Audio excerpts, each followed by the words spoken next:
Welcome to ISKCON of Silicon Valley. Very happy to have everyone here today. I'm happy to be here today myself. If we consider how things are going on in the world, meaning at an existential level,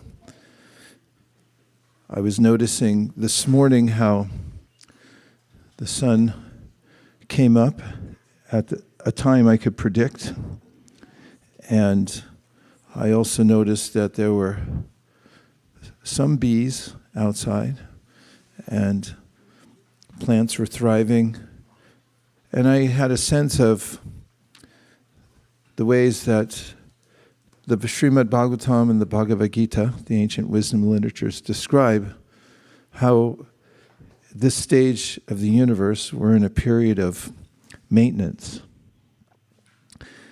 There are times when the universe is declining, and that goes on perpetually. There's a constant state of destruction that takes place, but in general, the state of the universe at this particular juncture is that it's maintaining. However, there are drastic events that take place in the form of Shristi, which means to come forth, when the energy of the universe has been conserved, but then it, after some time, bursts forth again. And then it evolves from subtle to gross, and the various manifestations that we see now become remanifest. Then there's a stage during which everything is dismantled, and there's the non-application of the conglomerating process that takes place from subtle to gross, and the gross goes back as if telescoping back into the subtle. And in conclusion, the world's always in flux. And we are also in a tenuous situation, although we have a body which is like a universe itself. It's a perfect unit in the sense that it maintains itself. Homeostasis is a natural process that we might take for granted. And digestion, respiration. I won't try to name all the physical functions of the body from A to Z, but they're considerable, and they all somehow are coordinated with one another. And that's a kind of maintenance that's going on also. According to the Bhagavad Gita, Krishna is behind that. Krishna is a person. He's the supreme person, and he's the maintainer of everything.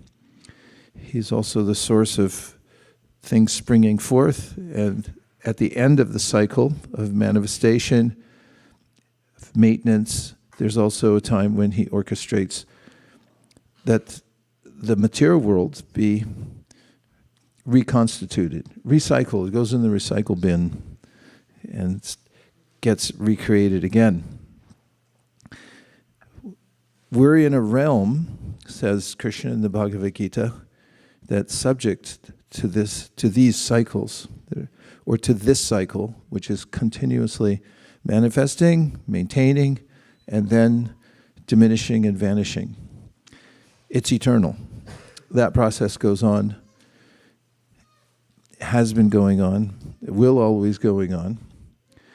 And then Krishna describes in the Bhagavad Gita how beyond this unstable realm that we live in, unstable because it's constantly changing. In fact, the very nomenclature for the aggregate of the world is bhava. And bhava means that which is becoming something else. Whatever we grasp here changes even as we're grasping for it, and becomes morphed, is morphed, does morph into something else. And then Krishna describes, and this description's in the 8th chapter of the Bhagavad Gita, that besides this realm, there are other realms. There are categorically 3 realms. There's the spiritual realm, which is eternal. Krishna describes that in the Bhagavad Gita when he says that it's para, it's better. It's better in the spiritual world. That's our part of our logo. And he says, parastasmat tu bhavonyo vyakto vyaktat sanatanaha yaksak sarveshu bhuteshu nashyatsu navinashiti. He says, there is a superior realm, and it's not subject to the cycle that goes on here. And those who know that and the process to transfer themselves there aren't obligated to come back into the realm where there's constant change. Parastasmat tu bhavonyo vyakto vyaktat sanatanaha. It's sanatana realm, means it's permanent, it isn't destroyed, it isn't created. Interestingly, anything that's created will also be destroyed. So the idea of creation is not prevalent in the spiritual world because it's always there. It's not here today, gone tomorrow. Avyakto shara ityuktas tamahu paramam gatim yam prapya nanavartante tadhama paramam mama. Krishna says, that's my realm, the spiritual world. And avyakto shara ityuktas, it is said that that realm is avyakta. It's unmanifest, which means it's not created. Akshara means it's also infallible. It's not fraught with the anomalies that we're used to here in the material world. For us, as spiritual beings, part of the spiritual world, our relationship with matter is awkward. Can you think of any other adjectives about your relationship with the material world besides awkward? AWKWARD. Even the word itself sounds a little awkward. Awkward. What else? Frustrating. Look it up. Awkward, frustrating, exhausting. Exhausting. Incomplete. Transactional.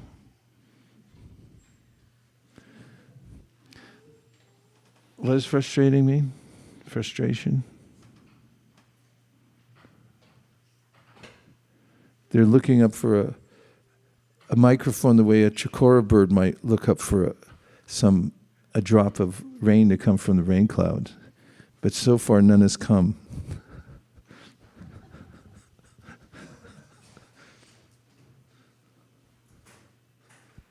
Frustration, the noun, comes from, it's an act of frustrating, disappointment, defeat.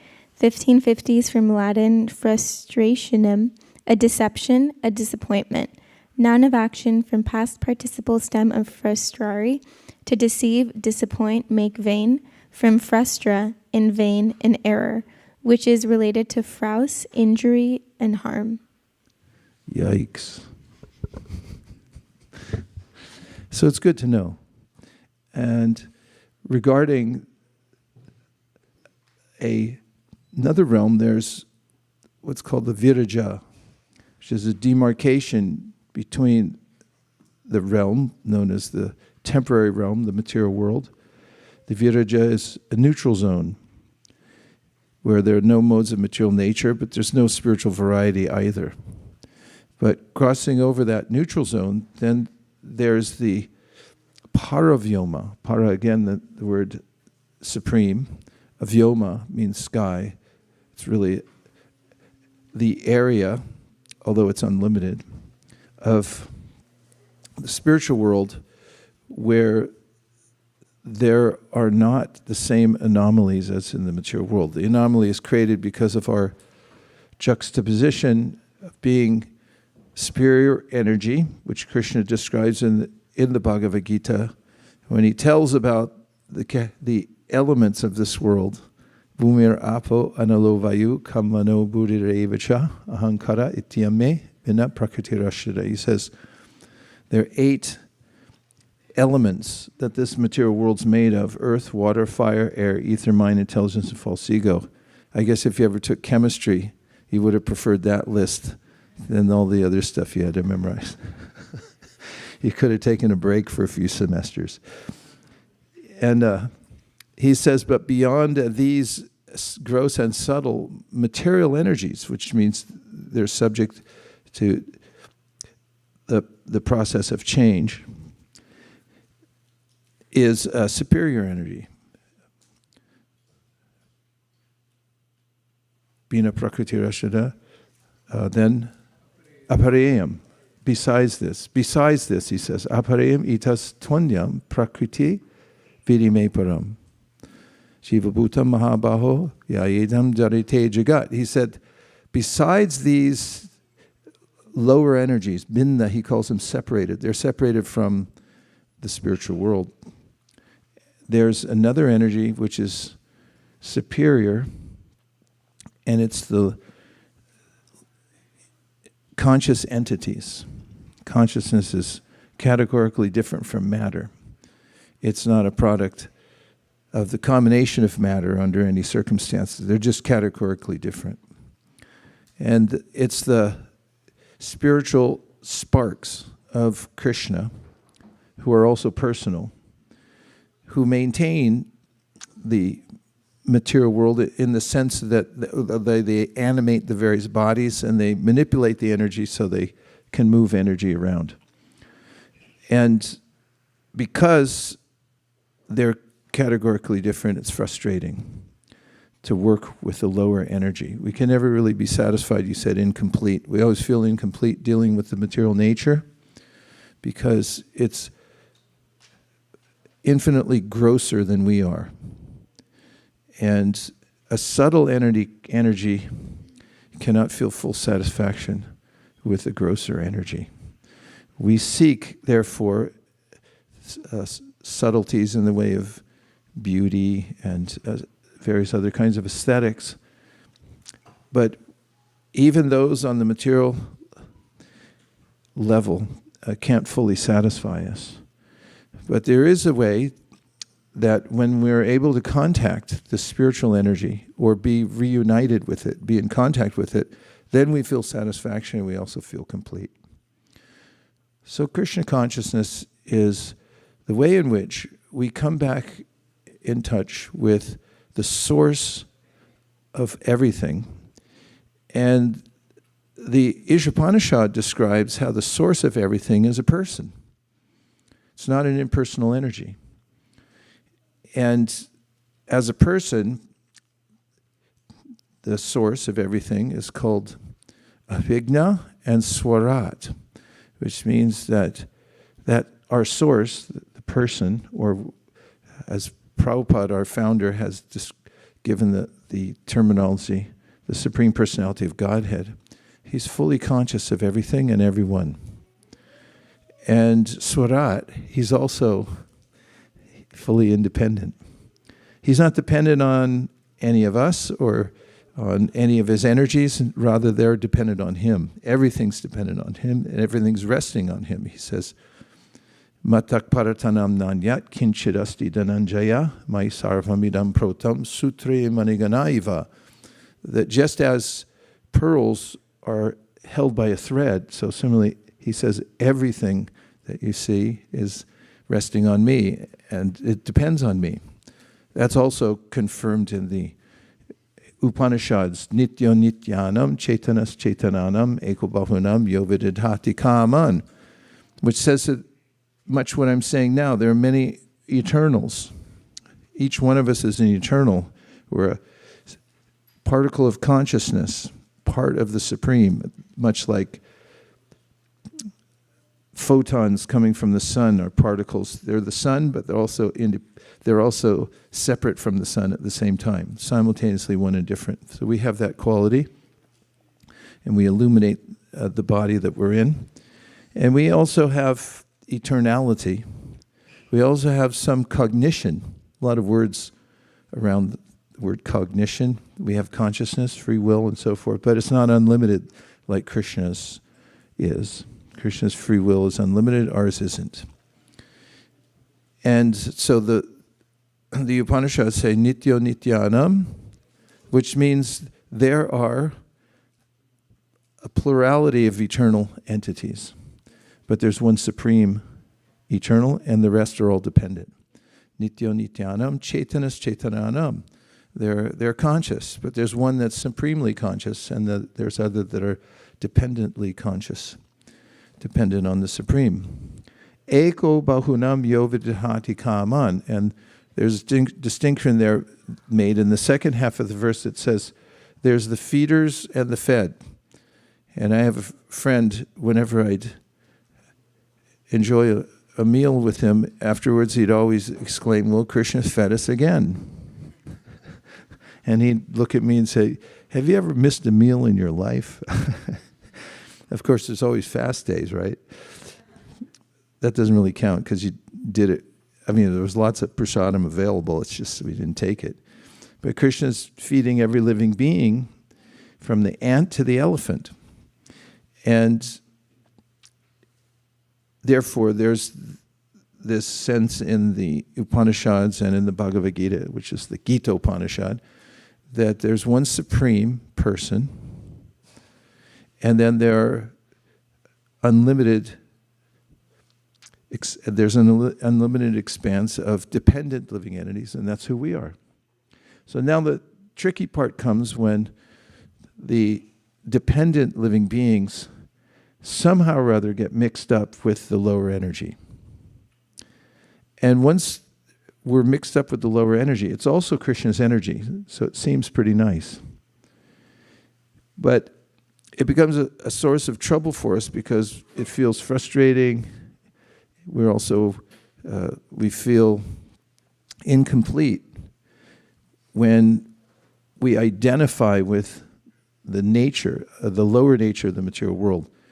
And it's not so hard to get carried away by it because it's so powerful.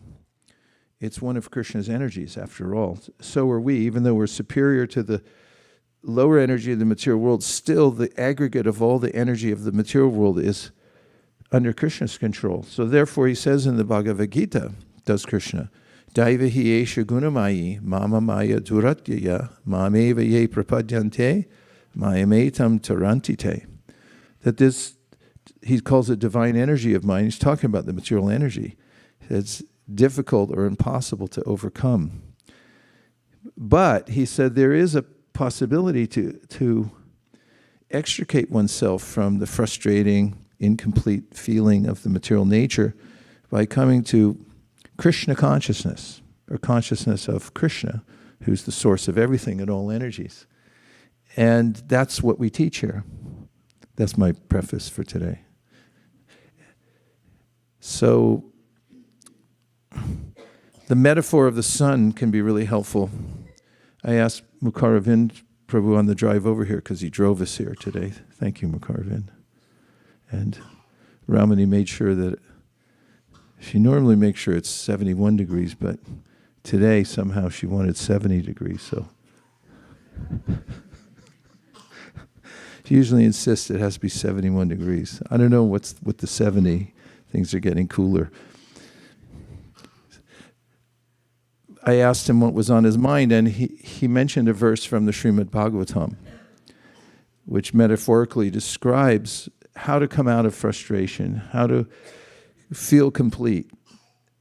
And it's quite natural. It's a natural metaphor. It's about the sun coming up. And it's a Kechit Kevalaya Bhakta Vasudeva Parayana Agham Dunvanti Kartsnena Nihara Eva Paskara. Eva means like, so that now you know there's a simile or a metaphor coming. And it says, does the verse, spoken by Shukadeva Goswami, Kechit. And some people, out of the multitude of others who are entranced by the lower material nature and have no idea that there's any alternative. Kechit kevalaya bhaktya.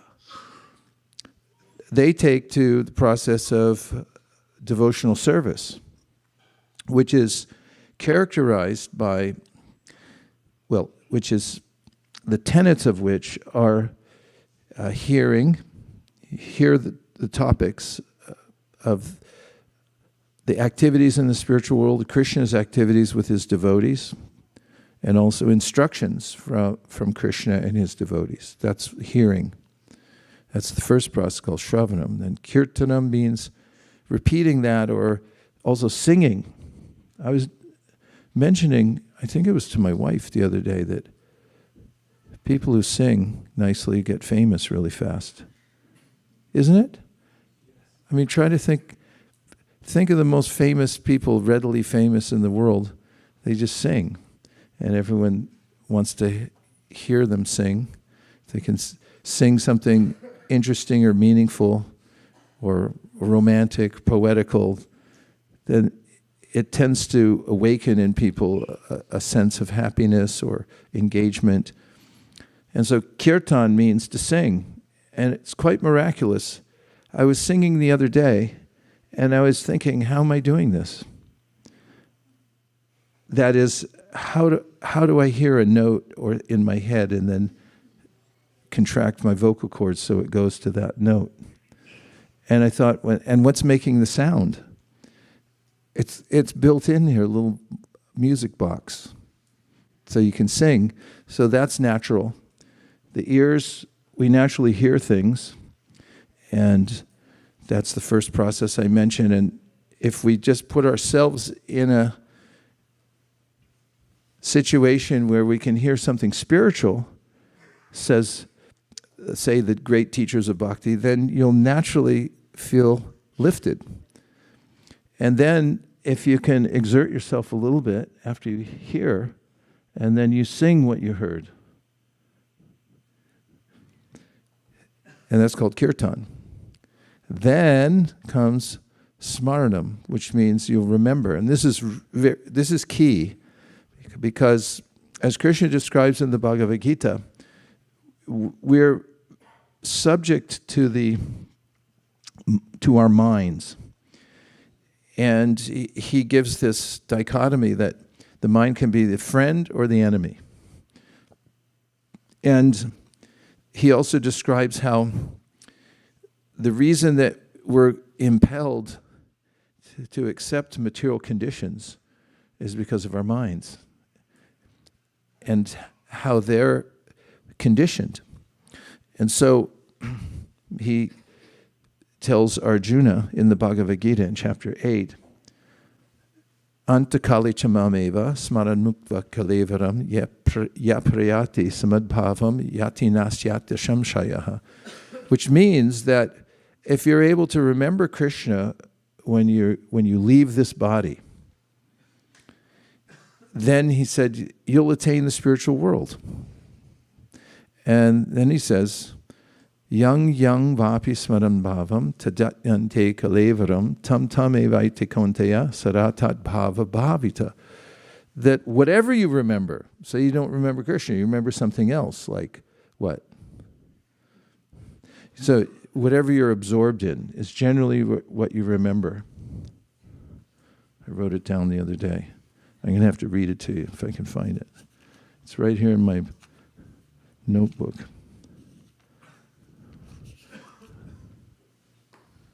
Yeah, under pressure, you don't rise to the occasion, you sink to the level of your training. And therefore, Krishna's recommending in this section, he said, because yang vapi, whatever you remember, because of the way you've let yourself go or the way you've trained yourself, that you will attain without fail. He said a samshaya, there's no doubt about it. That's going to pull you in a certain direction. So if you remember something to do with this world, you're going to get facilitated again for something in this world. If you remember your bank account, for instance, did anybody ever think of their bank account? Like a lot, probably. It's like, how's it doing? And maybe I'll look at it again. I feel good. No, that's not good enough. There's a way we could become absorbed in that. We could become absorbed in a particular relationship in this world. Maybe you have a pet or something. You know, pets really get in you. And you can really love them a lot because they're living entities, and mostly they're friendlier than humans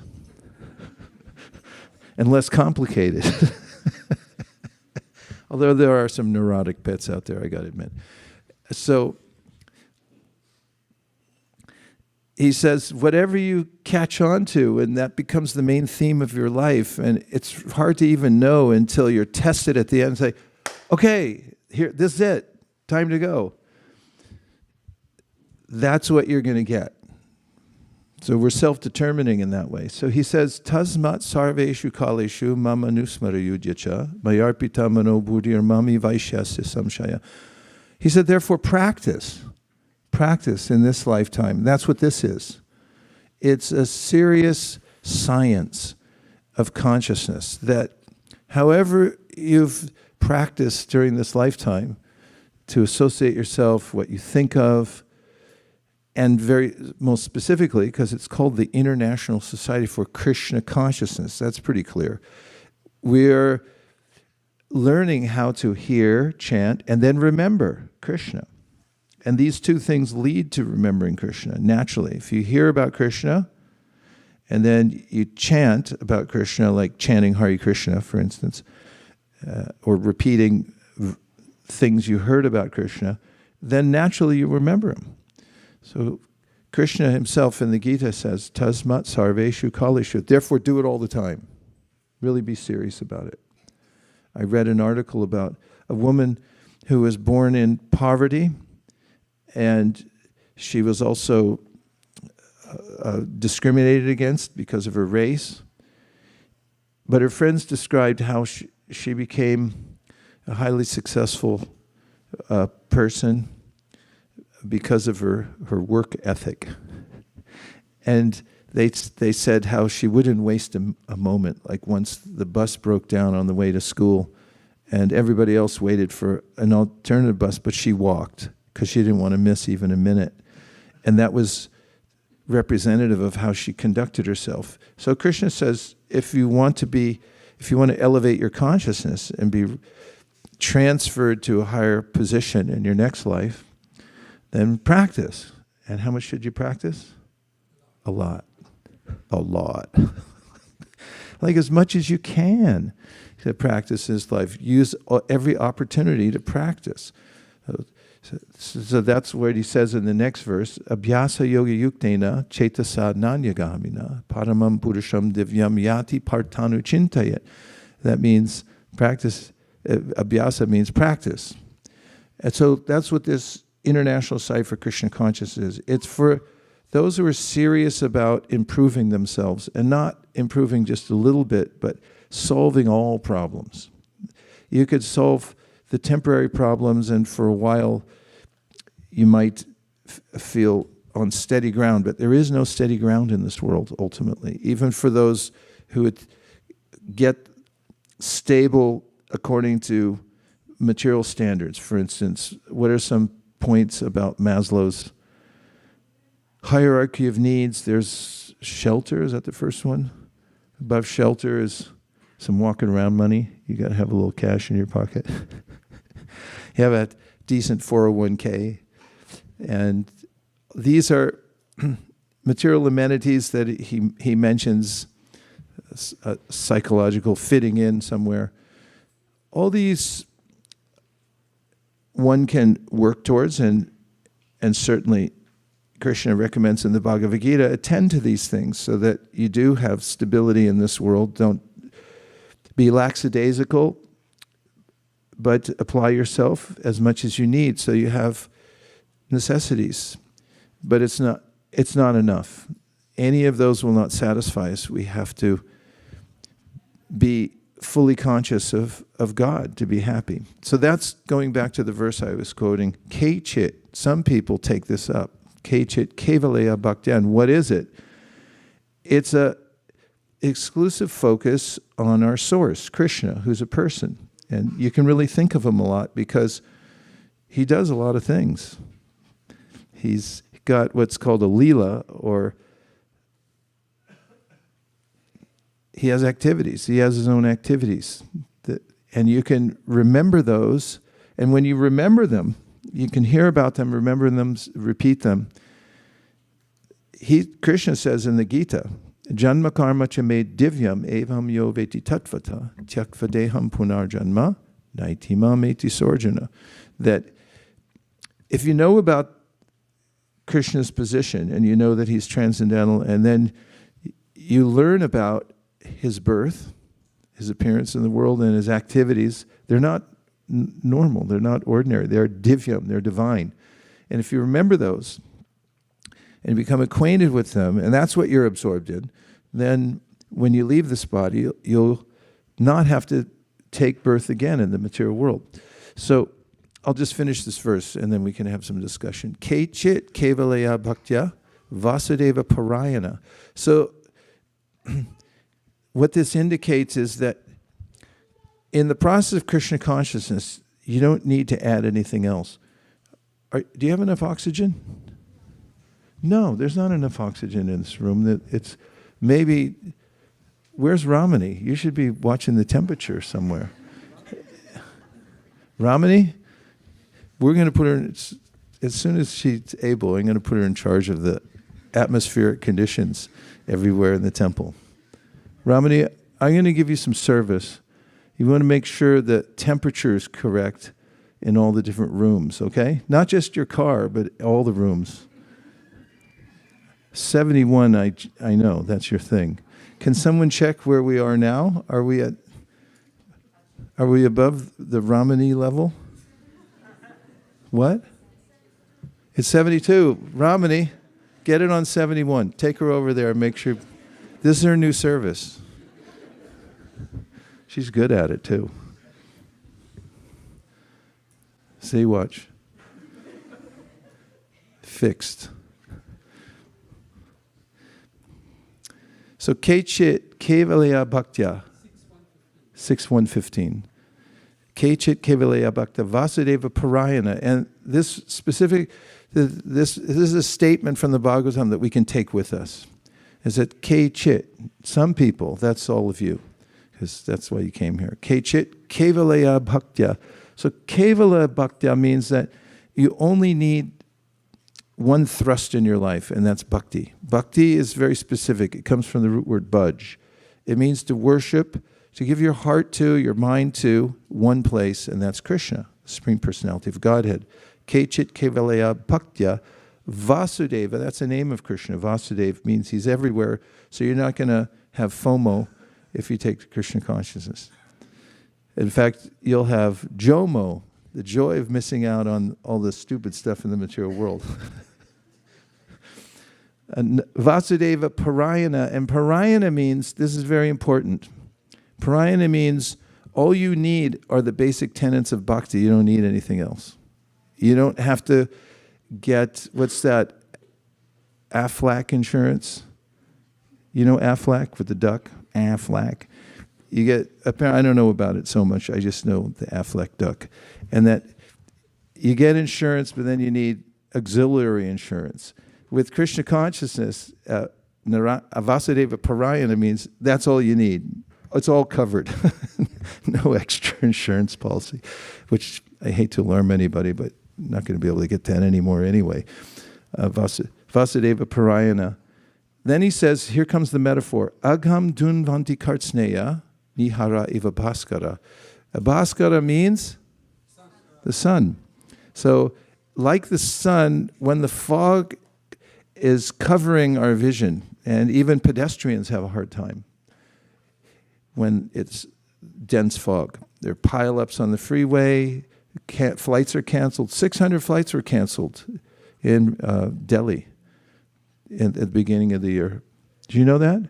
It came at a good time because we were discussing, people were saying, well, we want to go to Vrindavan next year in January. And I think, January? And they say, yeah, it's fine. And then I just happened to see 600 flights canceled. Good luck getting there. So it's foggy, you can't see, you can't fly, you can't do anything. Agham dunvanti. So we get absorbed and involved with the material world as agham, means we have all these inclinations that don't really help us. urges to do this and that, and they come from our previous associations. They're called agam. They're inauspicious. They degrade our consciousness. We don't even like them, right? Say yes. I don't like that. Get it off me. And like, how? Everyone's got a little chip in the game how to get rid of either, you got to get the right diet, or, there's some temporary fix everyone has an idea for. But this is the real fix for it all. And that's the main point of this. Agam dunvanti kartsneya. Once you take to bhakti exclusively, the process of bhakti without any other consideration, it'll, just like the sun, Bhaskar clears up the fog. That's all you need. Good luck getting rid of the fog. Put up a fan. Or even if you had a major enterprise to try to clear fog, you could only clear maybe a little section somewhere, but not the whole environment where the fog is rolled in. But when the sun comes out, Bhaskar is there, everything becomes clear. So parayana means just do the processes of bhakti, and from that everything else will come. Vedeshu yagdeshu tapasu chaiva daneshu yat punya palam vratishnam atyeti tat sarvam vidam vadidvam yogi param stanam upaiti chadyam. So last verse in the 8th chapter of the Gita, which is talking about how to attain success in life. And Krishna says, there are so many other things you can do to try to elevate yourself. And he gives a long list. That's what it is, a list with commas in between. He says, but if you just do the one thing, that is Vasudeva Parayana. Concentrate on Krishna. Think of Krishna. And the way you do that, hear about Krishna, chant about Krishna, and then remember Krishna. If you do that, fog clears. Your consciousness clears. It's like the sun comes out and all the other fog is gone. And then you don't feel frustrated. Then you feel complete, naturally. And you also don't need a certificate. Somebody to certify that you're feeling better, because you know it for yourself. It's very directly experienced. And now we'll just take a couple of reflections or questions. Yes, 1, 2. I have a question, Maharaj. How do we balance exercising our free will while being connected and dependent on Krishna? Paradoxically, the more we give ourselves to Krishna, the freer we are. Narada Muni is a good example, because he came from a situation where he was very dependent on his mother. He only had his mother, a single family home. She died, but he had learned this process of Vasudeva Parayana. He learned it from elevated devotees. And afterwards, he felt independent, even as a little child. He's 5 years old. To go out in the world, he didn't feel threatened by it. He didn't feel overwhelmed by it, because he had this Vasudeva Parayana. And he was able, he's an iconic figure in the Srimad Bhagavatam, he was able to become a liberated person. And he practiced during this lifetime. Even during the lifetime of practice, he was noticeably independent. And then when he became totally free, he got a spiritual body, then he was no longer held by the power of the material world, which Krishna describes in the Gita. In the 2nd chapter, he says, Raga dvesha vimuktaistu vishayan indrayaisharan atmavasharabhate atma prasadam arigachati. And this is where the paradoxical sounding lingo comes in, where he says that follow these rules strictly because they'll free you. And the more you follow these rules, which he calls the regulative principles of freedom. And someone would say, from the 1960s, what are you talking about, man? I just want to be free to do what I want. I won't do what anybody wants. But what happens is you get captured by your senses. In fact, the first verse in one of the most important books that we offer here is condensed advice of our main teacher from antiquity, 500 years ago, Rupa Goswami. And he wrote this little book that anyone can carry around in their pocket. And it has the essence of all advice in it. And there he starts off with this verse where he says, Vacho vegam manasakroda vegam, jihva vegam udarapasta vegam, etan vegam yo vishaheta dira, sarvamapimam pritivimna sishat. And that is, he says, if you want to be free, then control your tongue. If you want to be free, control how you eat, how you manage all your senses. And dedicate your senses. Don't just starve, but do this bhakti process. All the senses can be used. Then he says, pritivimna sishat. Interesting turn of phrase. He says, if you're able to control all these senses, starting with the tongue, then everybody in the world becomes your student. Because the real master in this world is the senses. So we become free by becoming Goswami, or the master of our senses. Go means senses, and Swami means master, not controlled by the senses. Those who are able to follow the regulative principles of freedom, especially hearing and chanting and remembering, and not doing anything that will disturb the process, they realize for themselves that no matter where they are, even if they're confined somewhere, they feel free. Because the mind is the main confining feature, and the mind is the center of all the senses. So Krishna consciousness frees us from the inside out. Okay, yes, Prabhu, you had a question.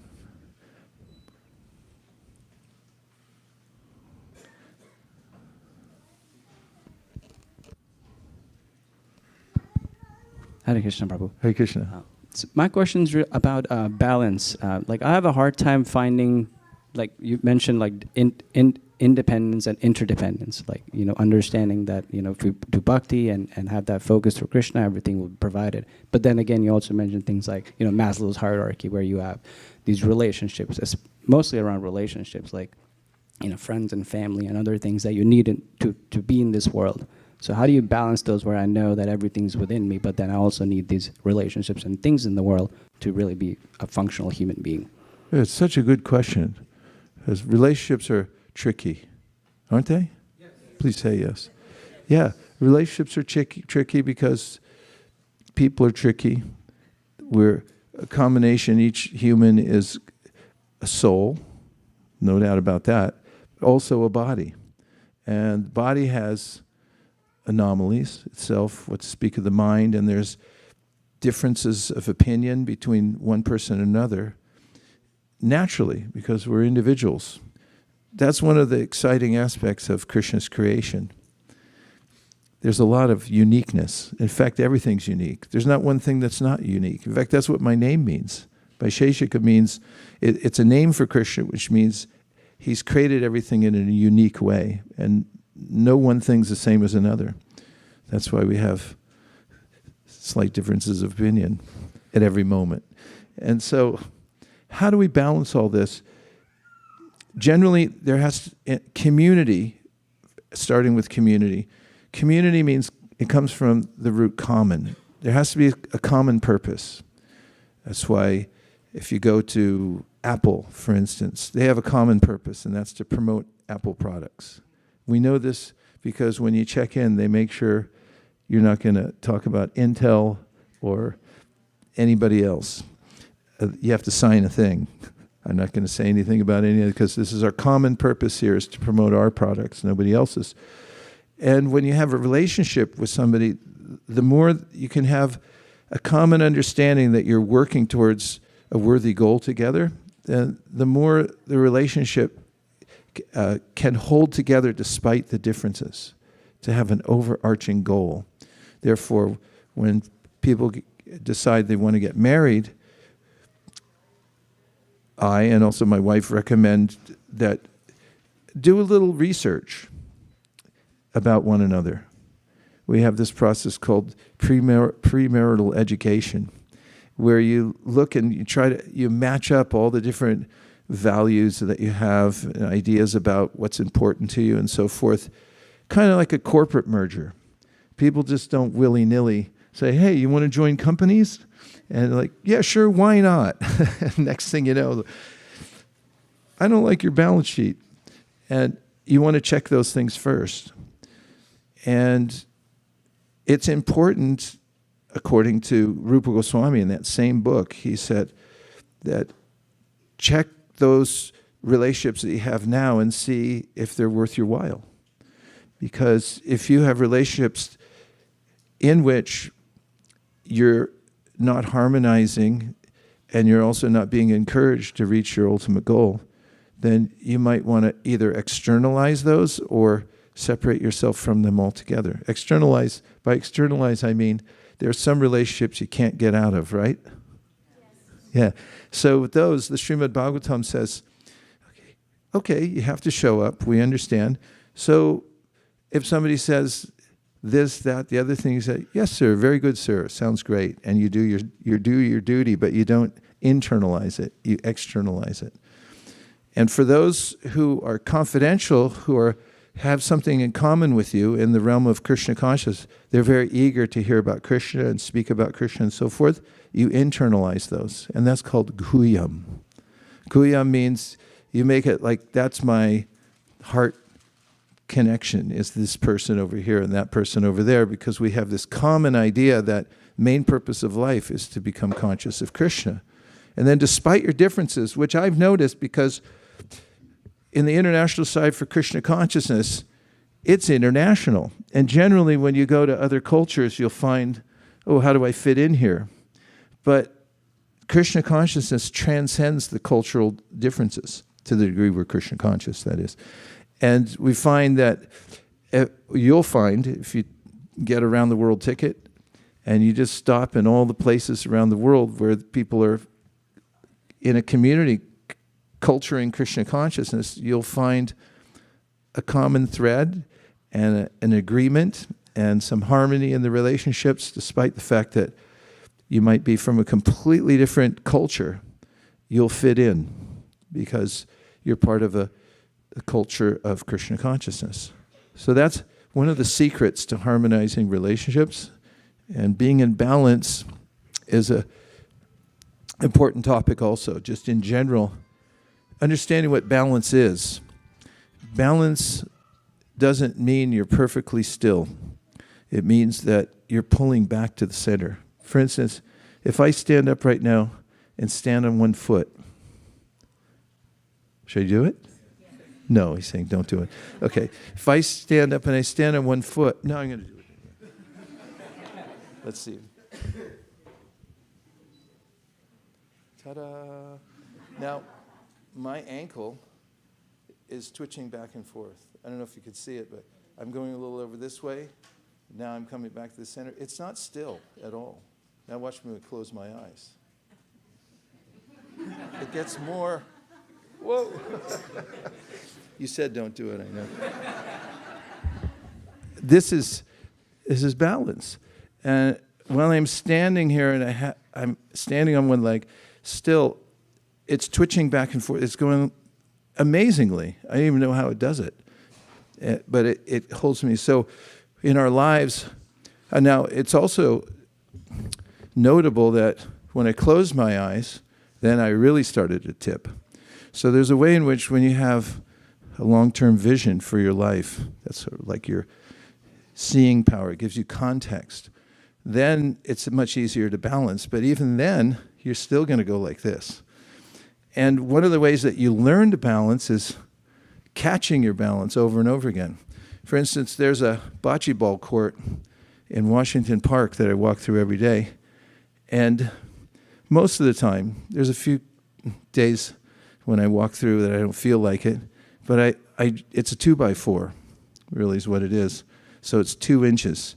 And I get up on that, and I try to walk across the whole thing without tipping over. But generally, especially in the beginning when I started doing it, I tip over 8, 9, 10 times before I get all the way to the end. It's about 50 yards. And then I'd look around and see if anybody noticed. Or if I did make it, I'd look, But I got better at it because I kept doing it. And every time I do it, I learned, okay, first you got to breathe. I notice that when I'm breathing deeply and I'm walking, somehow that helps to balance the system out. And then if I don't get too mental about it and I just walk, I just tell myself, stay on it and go. And I just walk. And sometimes I make it all the way across. And so balance is a challenge. It's something we have to know, first of all, what our goal is. That's looking ahead, and that helps develop context for the balance. And we also have to keep moving. And we have to practice at it, and after a while we get better. And so living a life with a job, with a family, with all the responsibilities that we have, and integrating it with Krishna consciousness is what Krishna recommends in the Bhagavad Gita. Yukta hara viharasya yukta chestasya karmasu yukta swapna vabodasya yogo bhavati dukkha. He said, don't eat too much, but don't eat too little. That's balance. Have you ever accidentally eaten too much? Have you ever eaten too little? You know, you go like, that's enough. I'm going to lose weight. I'm not eating anymore. And all of a sudden at 1 a.m, you think, oh my God, what did I do? I mean, with everything, all the senses and the mind, keeping everything in balance. Krishna says to Uddhava in the 11th canto of the Bhagavatam, Swe Swe Adhikarya Nishta Saguna Parikirtita. He said it's a good quality if you know what level you're at, what your qualification is, and you practice at that level. Don't try to exert yourself beyond what you can do. Do what you can do at the level you're at, and then gradually make advancement. He said that's a good quality if you know how to do that. So part of it's being humble, just saying, this is what I can do, and be steady at. Does that help? Okay. We'll take one more. Yeah. Hare Krishna.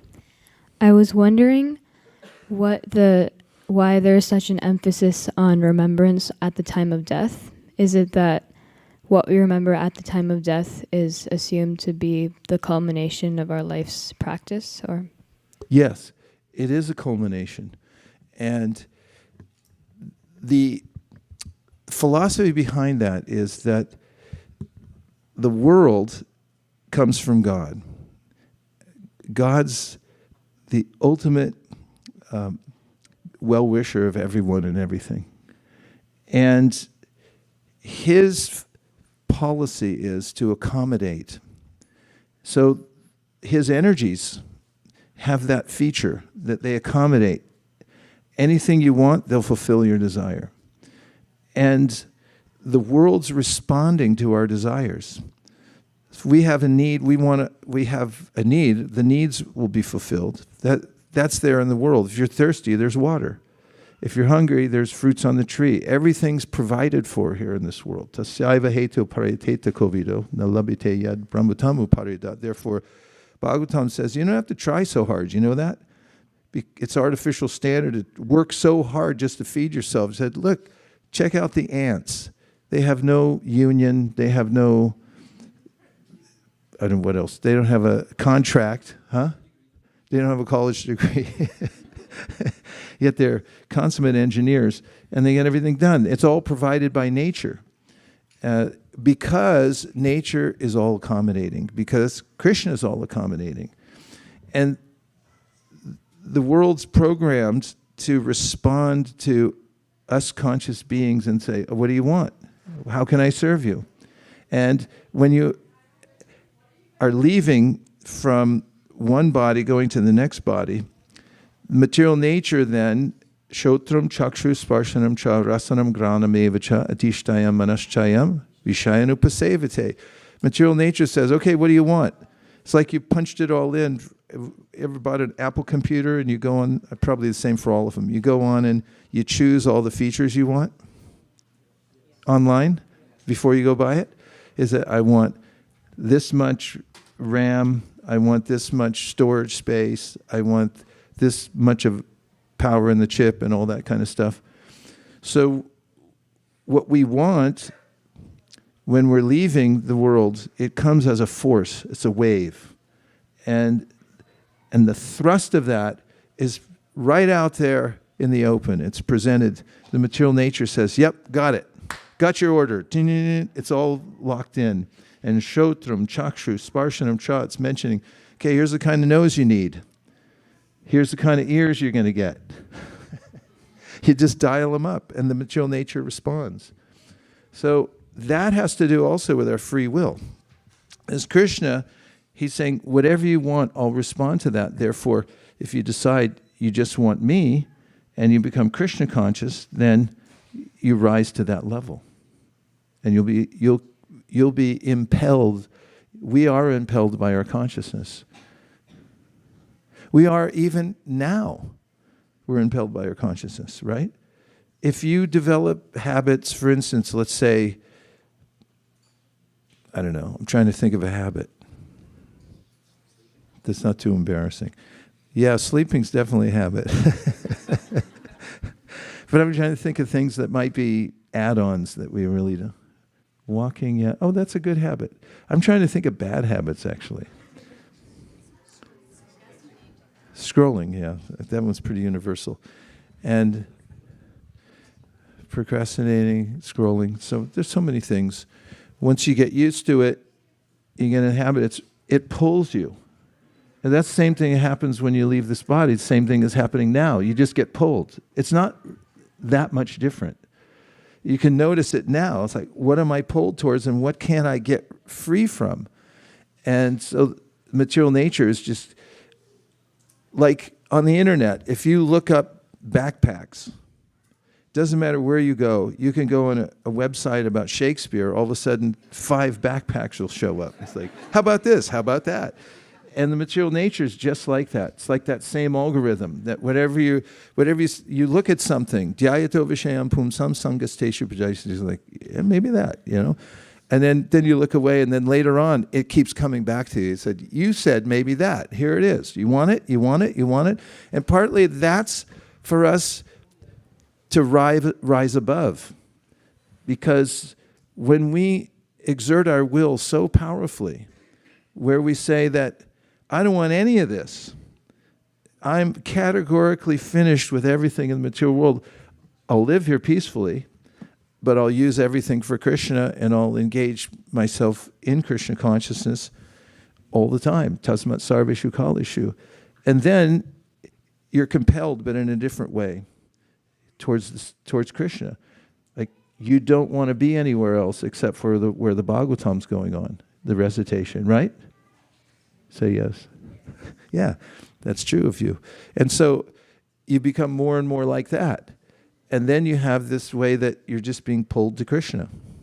It's the same feeling, only it makes you feel complete instead of incomplete and embarrassed that you were duped yet again by an inferior object of meditation. Okay, great questions. Thank you very much, everyone. And here we get a note. That means 112 people tuned in. Thank you very much, everyone online. Hare Krishna. Give them a hand. So now, let's practice a little mantra. And the science of mantra has to do with the resonating power of sound. And sound, okay, there's another instruction. We're being asked to move up. Can you move up? Sorry. 7.2 inches ought to do it. If you have a little...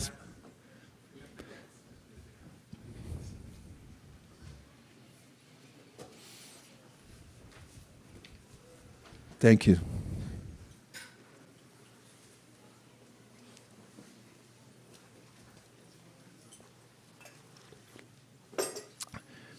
The power of sound.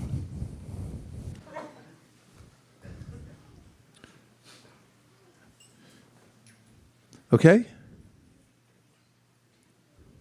Say yes. Yes. Okay. The power of sound. We have ultrasound. Ultrasound reveals what's in the body. We can't see it with our eyes. Doctors? Confirmed. Then we have sonar. You can see what's in the ocean. You can listen with a stethoscope. You can hear the harmonics of the heart. And the person who's been trained in understanding how a heart's supposed to sound can determine if it's a healthy heart or if there's some abnormality within the heart just by listening. We can understand what's going on in a distant place by sound. If somebody calls up their friend in Chicago, or if we call Abai in Michigan right now and say, what's the weather? He'll say it's 1 degree below zero.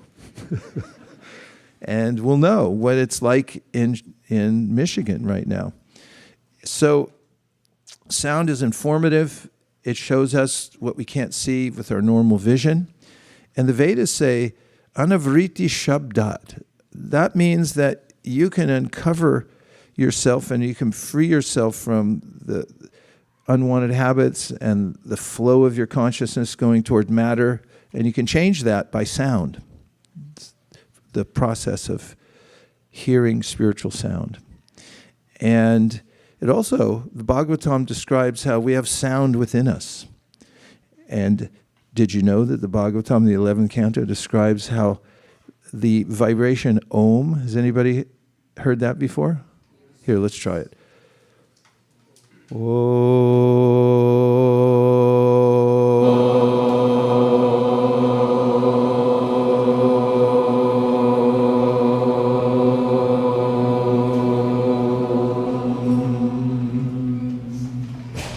That one vibration is the representative of the complete whole. And it also is vibrating within our heart. So when you chant Om, you'll notice that it resonates with your heart because that sound vibration is also going on right there in the heart. And there are energy centers starting at the base of the spine that go all the way up here and all the way up to the top of the head. And each one has its characteristic. The thought energy comes from below here and it migrates upwardly. That's why when I'm speaking now, there's impulses coming up and I'm vocalizing them. I'm saying what's coming as subtle energy, thought energy, and it's coming up quickly through the different chakras or energy centers, and then there's a energy center here, and then I have some facility to speak what I'm hearing internally.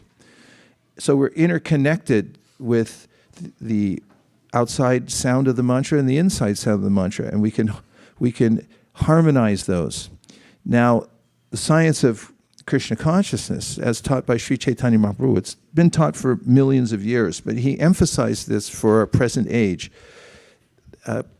There is a way in which when we say the names of God and we repeat them and we listen to them, it will connect us to our relationship with God directly. He's also there within the heart chakra. Krishna is there. He's in your heart. And when you chant his names, then he'll reveal himself through the chanting. And anavriti shabdat, simultaneously the fog will clear. Agham dunvanti karsneya nihara iva bhaskara. So bhaskara, the sun comes out in the form, metaphorically, the holy name. This is in a poem written by Bhaktivinoda Thakur. He says that the sun of the holy name is risen within your heart. And when that happens, then you see everything clearly. And you also see Krishna, and you become conscious of Krishna. So that's the science of the name of God. Name of God, same as God. No difference whatsoever. And the light is there. So if you chant, and also it's helpful when you chant to be a little reverent because you're in the presence of the Supreme. So be serious about it. Live a serious lifestyle. Don't fool around and get yourself entangled, because then you'll feel bad and everyone will feel bad for you. And it's really lamentable to waste your valuable human life fooling around, because once you get caught again and you're already Krishna conscious, then you really feel bad because you think, what a fool am I? So don't fool around, and then be reverent when you chant the names of the Supreme, Krishna. And then just like when you eat food and it gets digested automatically, so Kapila Dev in the Bhagavatam, 3rd canto, says, when you practice this bhakti yoga, hearing, chanting, remembering, then naturally there's a way in which your lower nature will diminish. It's also in the Bhagavatam, 1st canto, 2nd chapter, Tada rajas tamo bhava, kama lobarayasche, chete teranavidam stitam sattve prasidati. By hearing and chanting about God, then naturally you'll diminish, the lower impulses will be diminished by the power of that sound vibration. Convinced? Yes. Okay, let's try it. We'll sing the Hare Krishna mantra together and sing with your heart.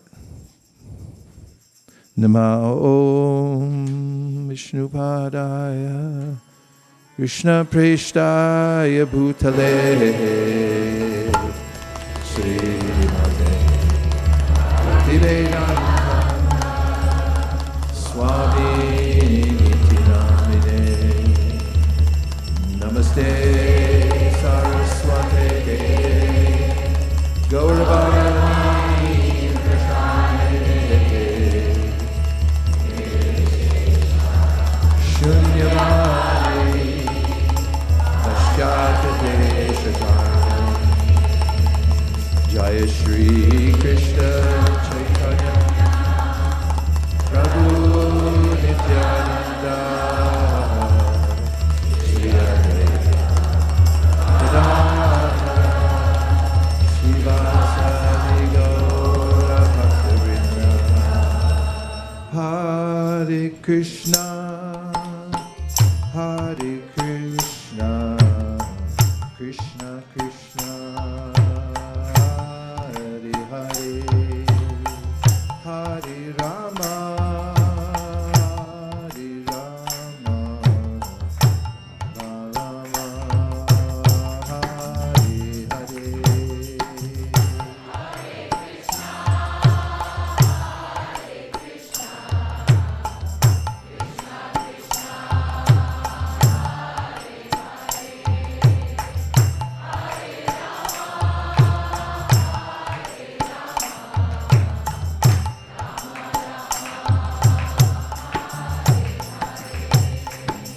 Hare Krishna, Hare Krishna, Krishna Krishna, Hare Hare, Hare Rama, Hare Rama, Rama Rama, Hare Hare.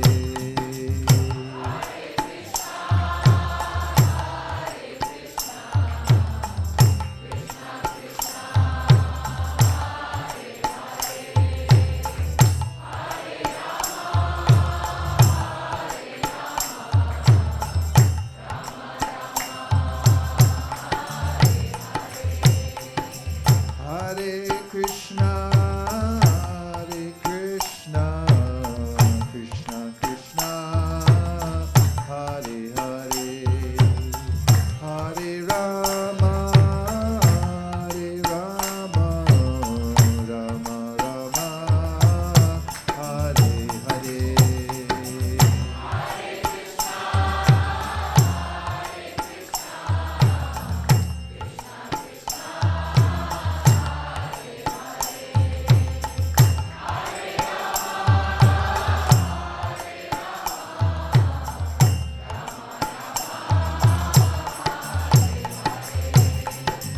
Hare Krishna, Hare Krishna, Krishna Krishna, Hare Hare, Hare Rama, Hare Rama, Rama Rama, Hare Hare.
Krishna Krishna, Hare Hare, Hare Rama, Rama Rama, Hare Hare. Hare Krishna, Hare Krishna, Krishna Krishna, Hare Hare, Hare Rama, Rama Rama, Hare Hare.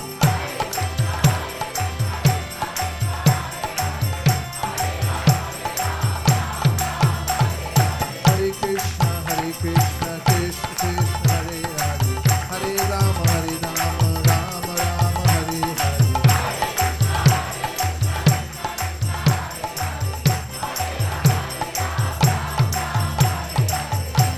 Hare Krishna, Hare Krishna, Krishna Krishna, Hare Hare, Hare Rama, Rama Rama, Hare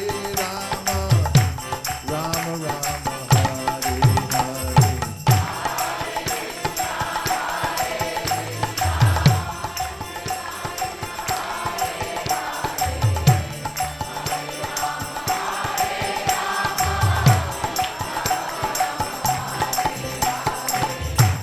Hare Krishna, Hare Krishna, Krishna Krishna, Hare Hare, Hare Rama,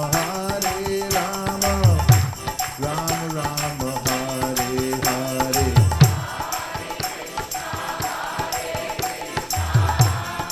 Krishna, Krishna Krishna, Hare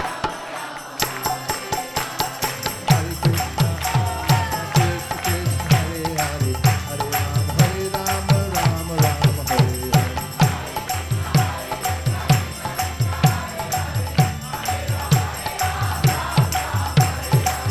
Krishna, Krishna Krishna, Hare Hare, Hare Rama, Rama Rama, Hare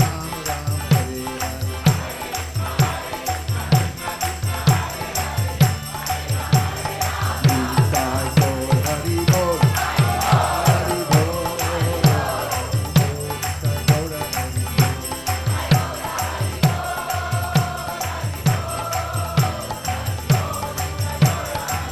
Jai Jaya Prabhupada, Jai Jaya Prabhupada.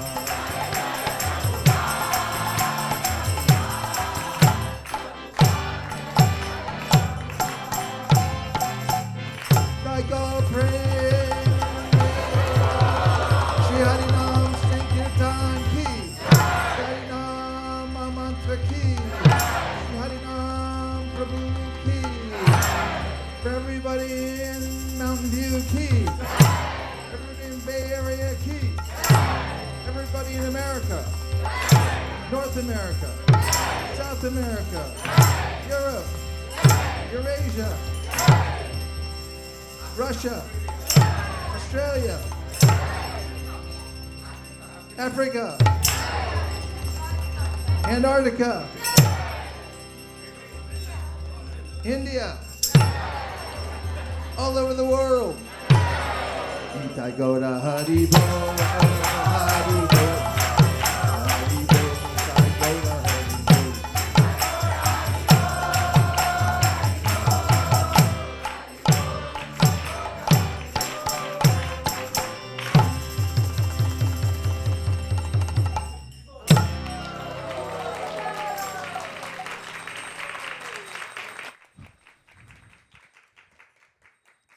So Sri Chaitanya Mahaprabhu, who is Krishna, but with the mission to teach people the direct, easy process to come close to him, went village to village, house to house. He'd sit down with families and he'd show them this method that we're doing here.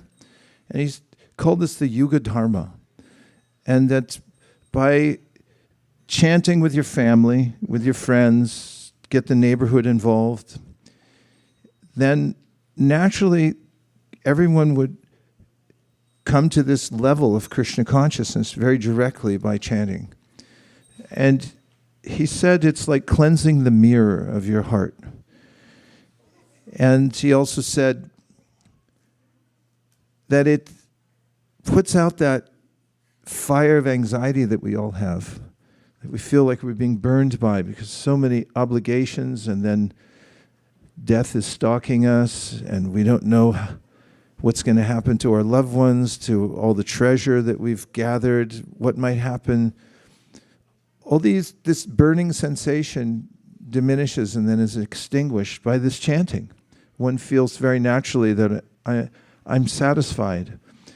And such a person wants to do good for others, and that becomes the main occupation of a person in whom the mirror has been cleansed, the fire has gone down, and then what's there really to do except to try to do good for other living entities in the world, not just people, all the animals, for the God's green earth.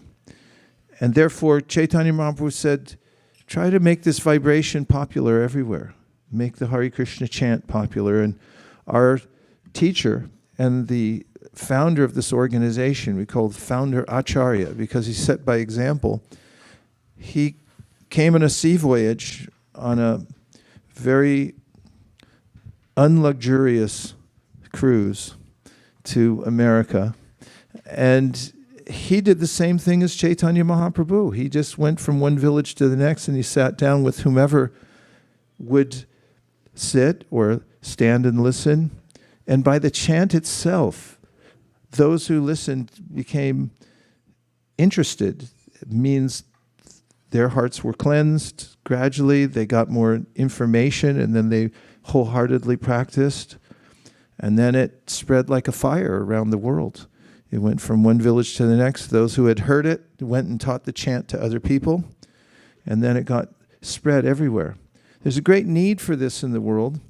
If you think about how we've, in the world, collectively attained various levels of proficiency in technology, it's about,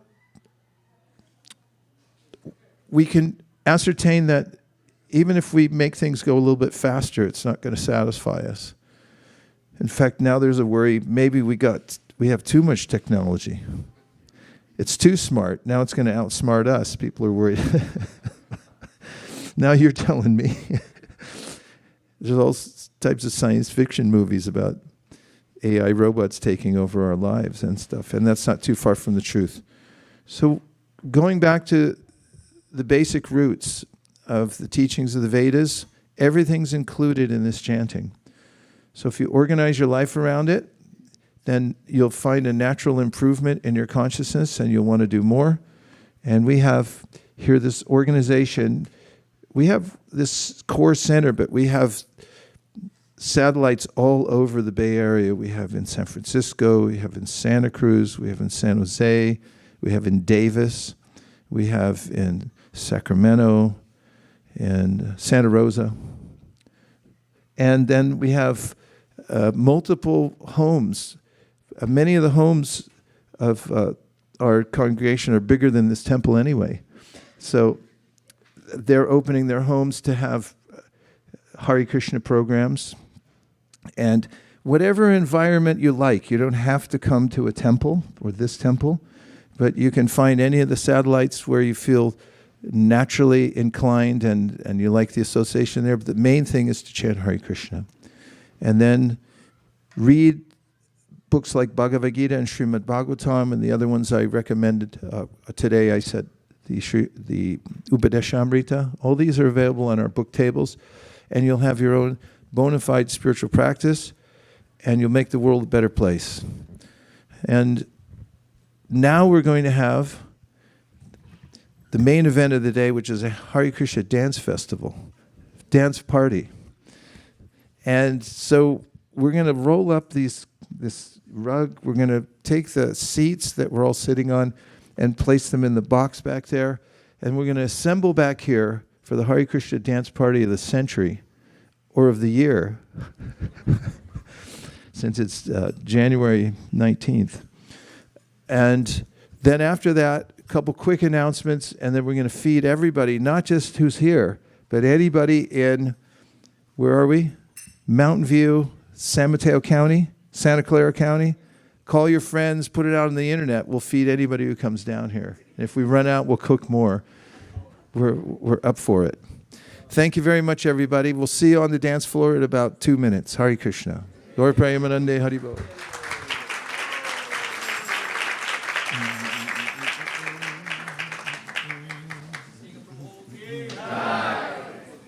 Srila Prabhupada ki jai.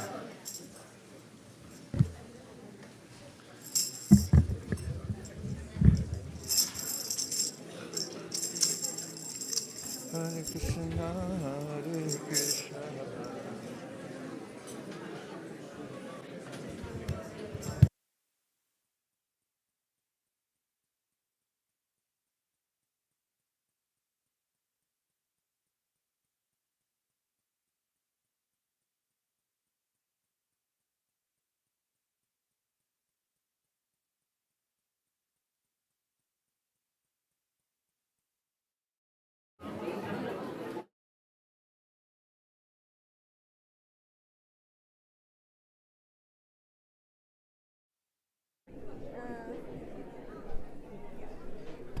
It's actually giving me life though. It's so facilitating. Right in your backpack.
Vishnupadaya Krishna Preshtaya Bhutale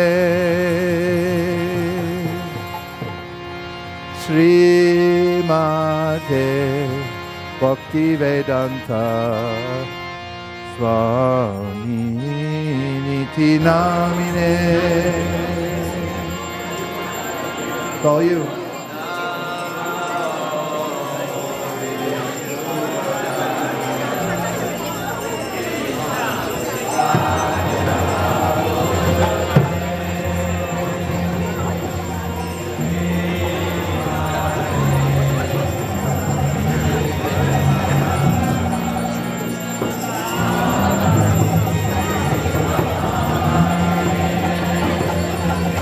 Namaste Saraswati Devi Gauravani Pracharine Nirvishesha Shunyavadi Ashasha Deshatarine.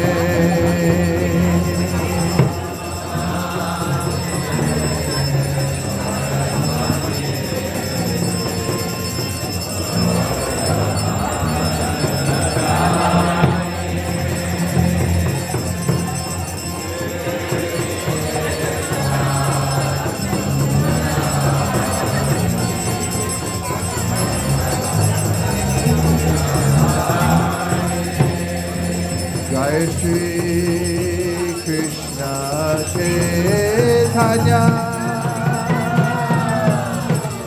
Prabhu Nityananda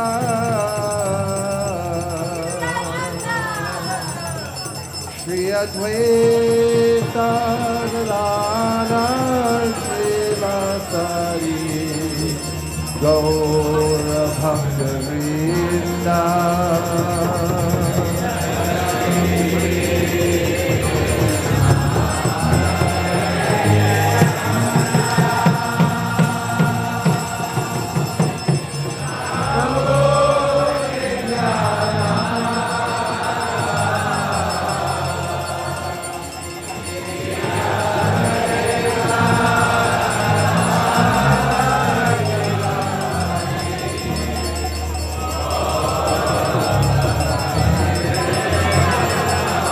Jai Shri Krishna Chaitanya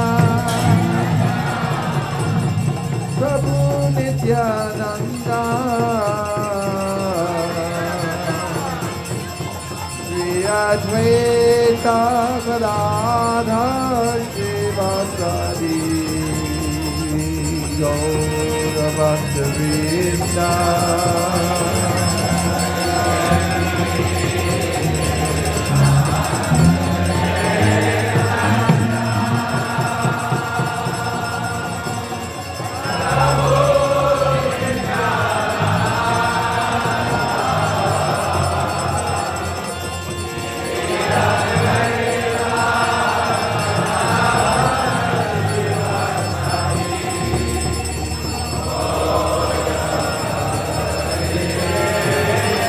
Jai Shri Krishna Chaitanya Prabhu Nityananda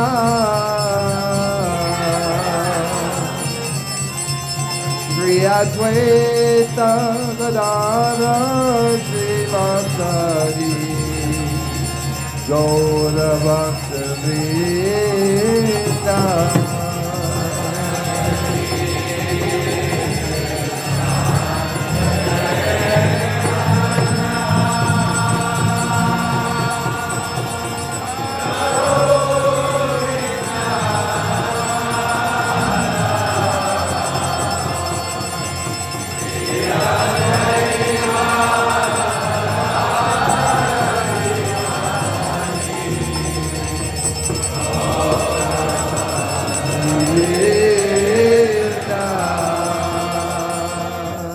Hare Krishna, Hare Krishna, Krishna Hare Hare, Hare Rama, Hare Rama, Rama Rama, Hare Hare.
Hare Rama, Hare Rama, Rama Rama, Hare Hare.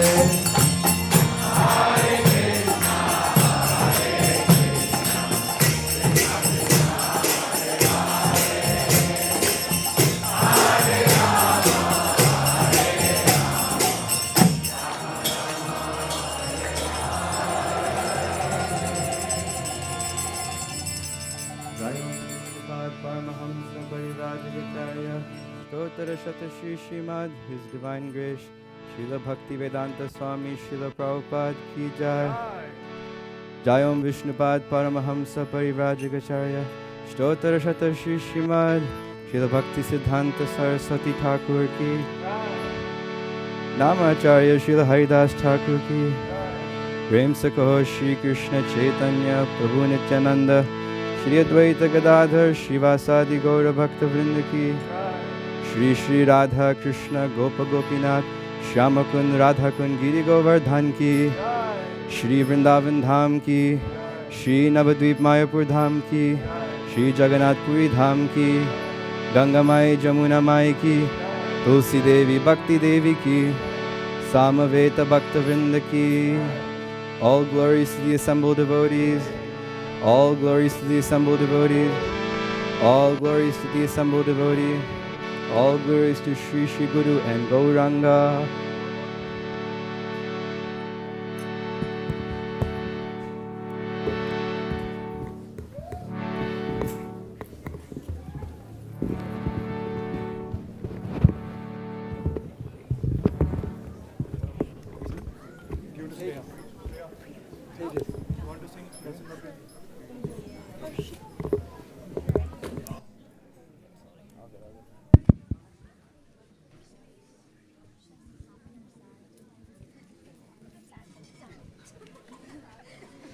Namaste Narasimhaya.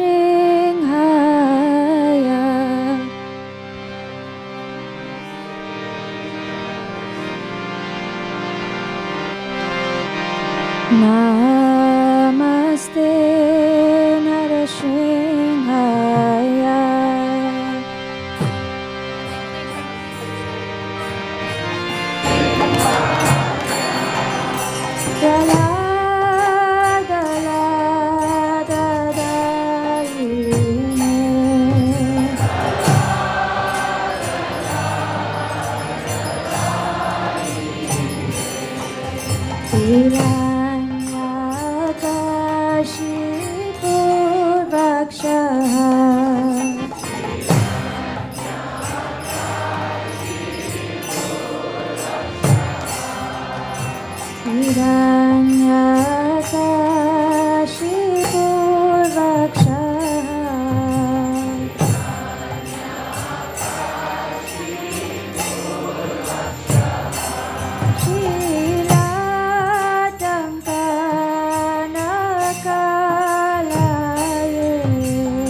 Govind केशवदीता नरहरिरूपा जय जगदीश हरे जय जगदीश हरे जय जगदीश हरे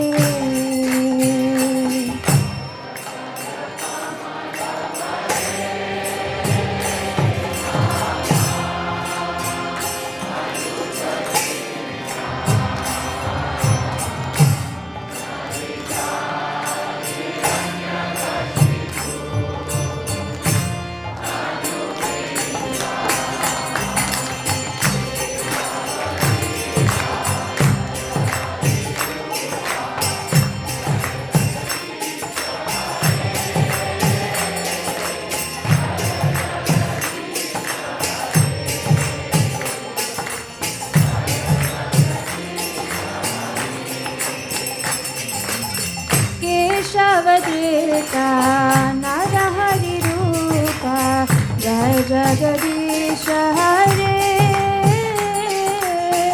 जय जगदीश हरे जय जगदीश हरे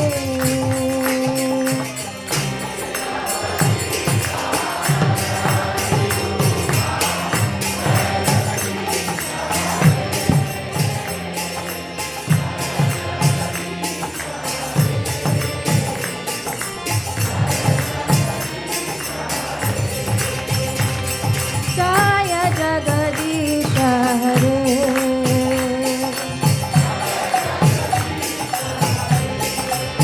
जय लक्ष्मी नरसिंह जय नरहरि जय लक्ष्मी नरसिंह जय नरहरि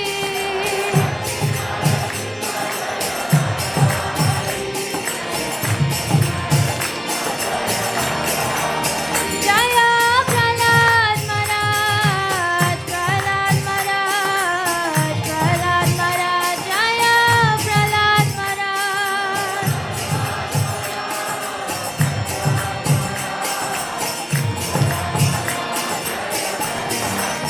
जय प्रभुपाद प्रभुपाद प्रभुपाद जय जय प्रभुपाद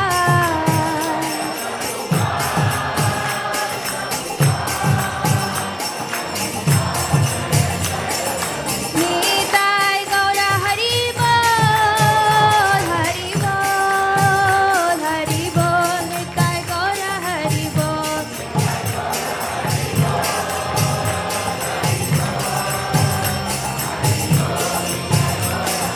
नीताय गौर हरि बोल नीताय गौर हरि बोल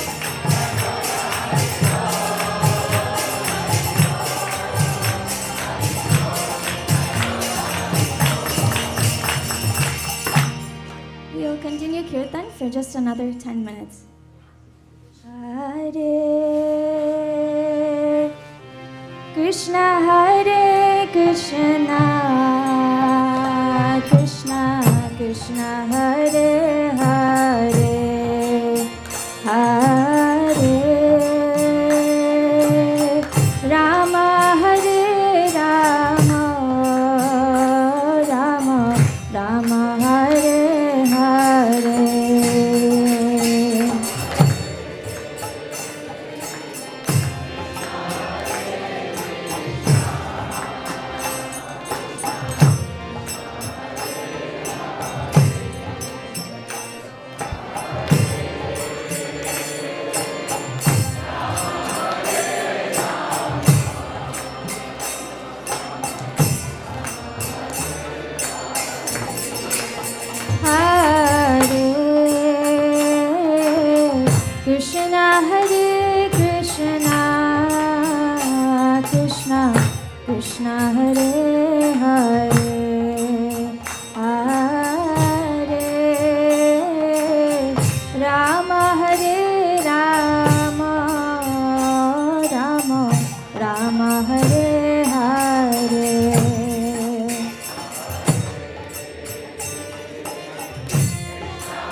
Krishna Hare Krishna, Krishna Krishna Hare Hare, Hare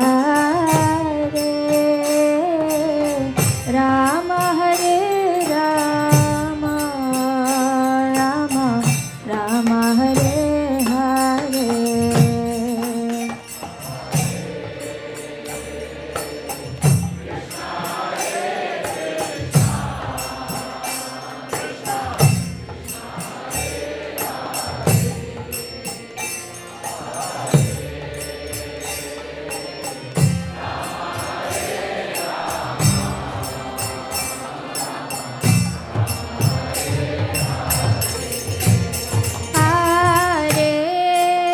Hare Krishna, Hare Krishna, Krishna Krishna Hare Hare, Hare Rama Hare Rama, Rama Rama Hare Hare.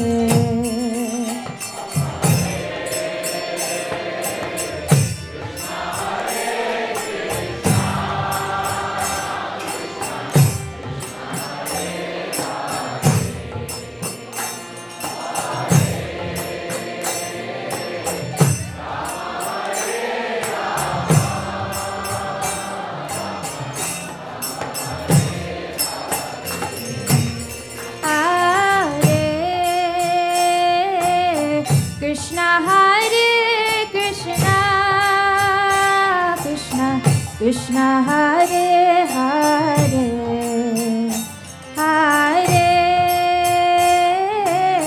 Rama Hare Rama, Rama Rama Hare Hare.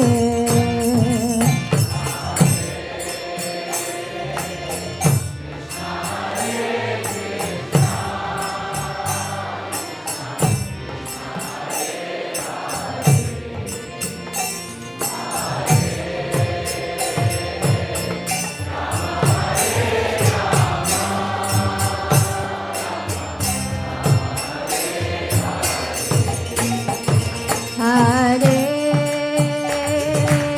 Krishna, Hare Krishna, Krishna Krishna Hare Hare, Hare Rama Hare Rama, Rama Rama Hare Hare. Krishna Hare Krishna, Krishna Krishna Hare Hare,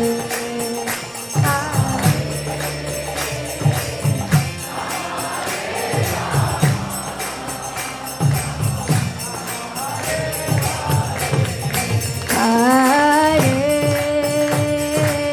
Krishna, Hare Krishna, Krishna Krishna Hare Hare, Hare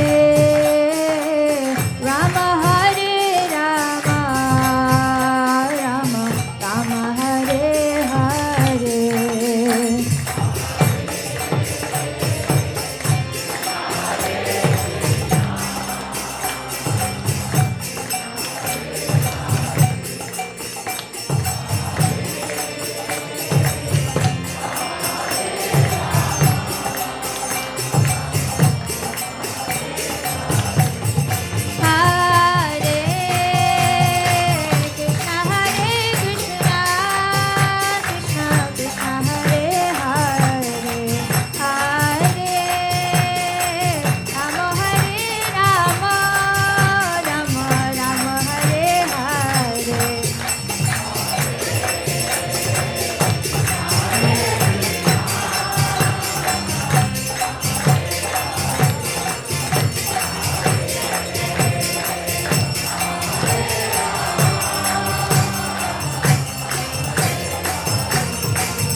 Hare Krishna. We welcome you to ISKCON of Silicon Valley, and we're very, very happy to see this wonderful turnout. First, we'd like to thank His Grace Vaisesika Prabhu for giving such a wonderful class today. We'd also like to thank him for leading the Arthi. Haribol. By a quick show of hands, who here is visiting ISV for the first time? Please just raise your hand. Welcome. We have a couple devotees in the back. Welcome. Thank you for coming. Haribol. We have a devotee in the back there. And here as well. Thank you so much for coming. We're very, very happy to have you here. It's such a treasure and treat. So please let myself, Hansapriya, who is here, or Sri Gopal Prabhu, we'll all be around. If there's anything that we can do to help you and make your stay here more comfortable, because we'd really like to see you here more often. Thank you so much for coming. We'd also like to thank the broadcast team and the online audience who joined us today from various platforms. Haribol. And also, we would like to thank Priya Kishori for leading a Narsimha Aarti and the short kirtan after that. Haribol. We'll acknowledge the sponsors for today's feast. We have 3 sponsors. If you're here and I announce your name, please do come up. I know a couple aren't here, but we would still appreciate you today. First, we have Sukanya and her husband, who is sponsoring the Sunday feast for their daughter's birthday, and their daughter's name is Aditi. Aivo. Please come.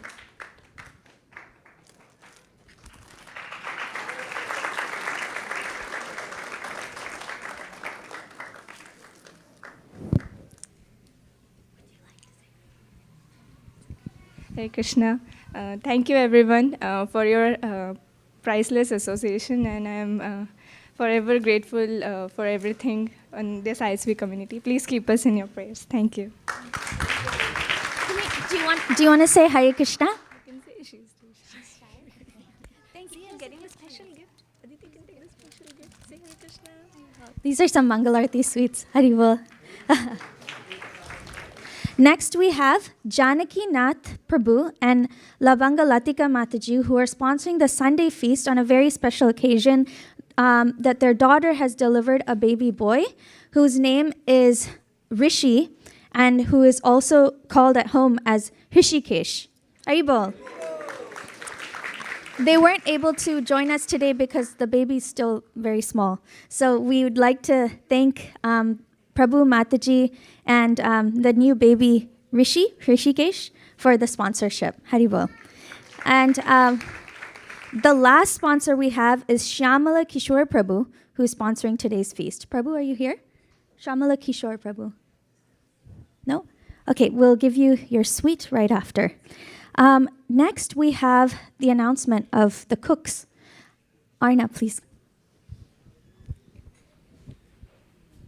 Hare Krishna. Today's prasadam was led by Avnish Prabhu under Krishangi Gopika Mataji's guidance.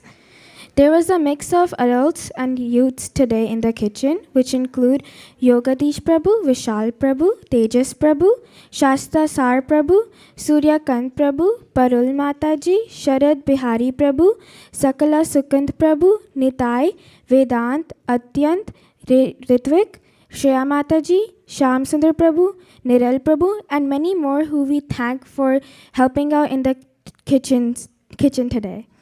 Haribol. Thank you, Arna. I always appreciate when these kids recite the names because names are complicated sometimes. We have such beautiful names, but you do such a good job. All right, so now coming to one special announcement before Prasadam. We have Harinam coming up on the 25th of Jan, and I believe this is the first Harinam of the year. So it's a very special occasion. Haribol. So it's on the 25th of Jan on Saturday in Lytton Plaza, Palo Alto. All the details will be sent out, but mainly we look forward to your presence to start off 2025 with the holy name and welcoming as many people as possible to hear it and spreading this good fortune. Haribol. Lastly, it is cold outside, officially very wintry outside, as you must have already observed. So we'd like to be considerate of the elderly devotees and Matajis with kids to go up in front so that they can get their plate and come inside to the warmth a little earlier. So please allow them to, and you're welcome if you're in that category to please come in the front and take your prasadam plate. As always, we have the custom line, which is on the right, and the to-go line or ready-made line, which is on the left. So you can choose as you like, and you can come back into the temple room to honor prasadam. We do have a program after prasadam, which starts at 7 p.m. And so we just, because it's in this hall, we might need a little help to clean up so that we can be ready for that program. If you could stay back and just exit the temple room by 6:35, that would give everybody enough time to prepare. Thank you so much for coming today, and we hope to see you for Harinam as well as the programs next week. Hare Krishna. Sharira Vidyaja Jode